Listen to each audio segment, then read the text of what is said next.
A reading from the book of Ecclesiastes. There is a season for everything, a time for every occupation under heaven. A time for giving birth, a time for dying, a time for planting, a time for uprooting what has been planted. A time for killing, a time for healing, a time for knocking down, a time for building.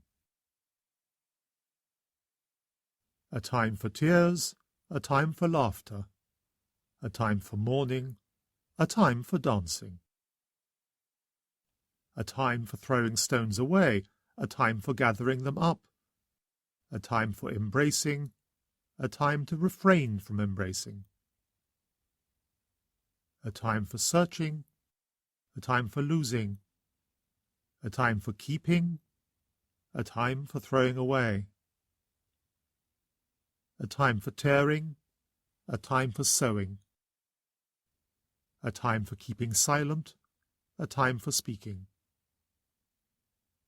a time for loving, a time for hating, a time for war, a time for peace.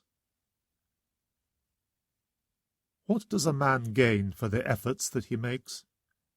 I contemplate the task that God gives mankind to labour at. All that he does is apt for its time. But though he has permitted man to consider time in its wholeness, man cannot comprehend the work of God from beginning to end. The Word of the Lord.